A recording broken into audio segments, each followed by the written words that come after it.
Spoiler alert for the year of 2024.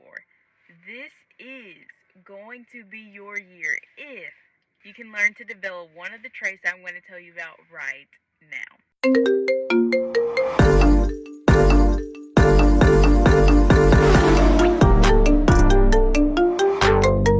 Let me be the first to tell you that the year of 2024 is going to be the year of endurance.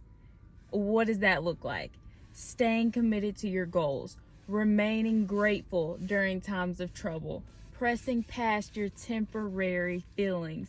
And I know you're thinking in your mind, Shayna, this is kind of like negative. Like, you're telling me that I'm going to have troubles, that I'm going to have to press past feelings, that I'm going to have to do things that I don't want to do. Like, this is such a negative. Well, let me tell you, what I just said is not an opinion. It is actually a fact. God says in John 16:33, and y'all, I have literal notes that I made on this because God literally spoke this word to me and I just had to share it with y'all. God says in John 16:33, in the world you will have tribulation, period. Nothing else after that. In the world you will have tribulation, period. So in the year of 2024, if you're going into this year, oh, this is going to be my year, everything's going to work out fine.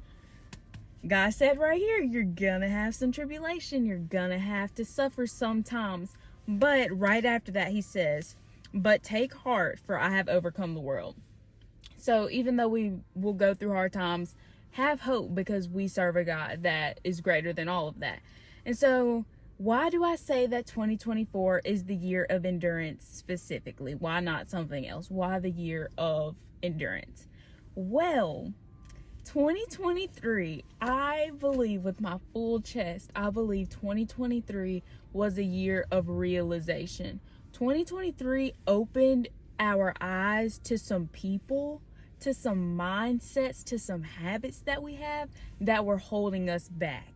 And so now that we're aware of that in the new year, you better believe that we're going to be tested to see, have we really learned our lesson, or are we just going to continue this cycle where you try to become the highest version of yourself, you try to be the best you can be, but somewhere along the line, we just fall off track. Something knocks us off and we fall into those bad habits. So I really believe that 2024 is going to be the year of endurance to see and test if we are willing to have lasting change in our lives.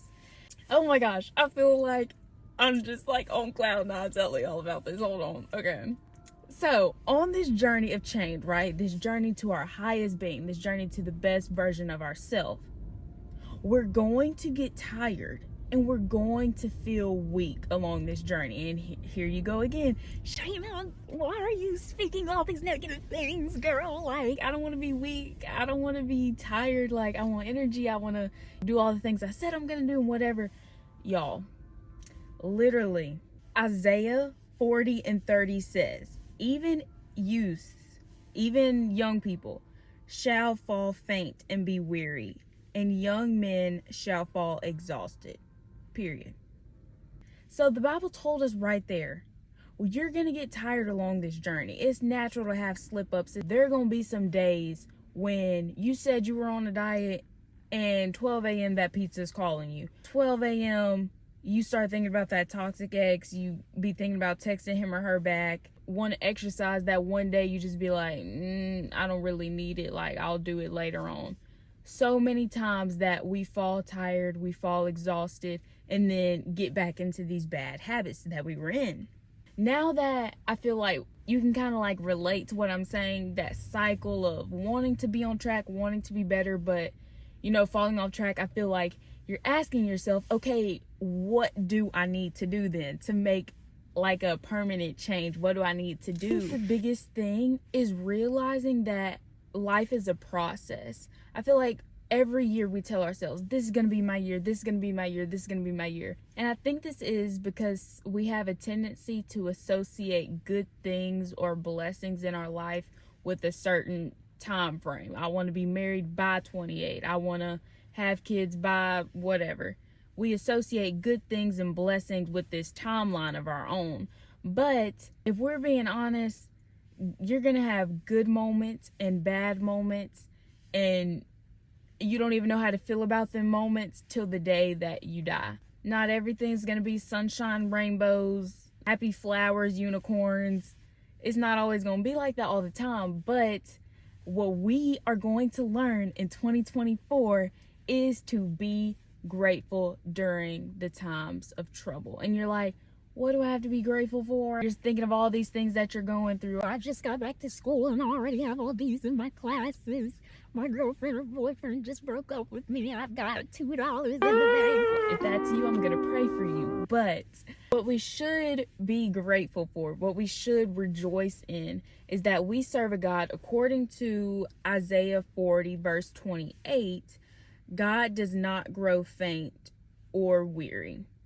Why should we rejoice in that? Why should we be grateful for that? Because I think a God that doesn't grow faint or doesn't grow weary when all these bad things are happening to us, that means that there's more to come. He knows that in that hardship, we will come out of it. There's light at the end of the tunnel. And so I just think that that is so much to be happy for in the new year, is even when we're going through times of trouble, we serve a God that does not grow faint or weary, and he knows that there's light at the end of the tunnel for us. And so that should encourage me, that should encourage you to build up your endurance more in 2024. I'm so convinced that this year is going to be filled with ups and downs. It's inevitable. You're gonna face bad times, but I do believe that if we practice endurance, if we practice being faithful and being committed to the goals that we've set, to the God that we serve, then 2024 will set us up for 2025. And I always think that's important too, is looking ahead. Imagine the endurance that you build in 2024, where it's gonna take you in 2025. All the habits that you've now practiced, they make you prepared for what's to come in 2025, 2026. So that's gonna be my take. I've been gone for a little bit, but I'm gonna try and practice my endurance to make these YouTube videos for you guys. I'm so glad that God gave me that word and that I was able to share it with you. If you have any video suggestions for me, you can leave them down below in the comments, or if you like this video, give it a thumbs up and be sure to tell me, give me feedback in the comments. And yeah, I think that's it. Remember to speak with sincerity, subscribe to my channel, and stay tuned for more videos.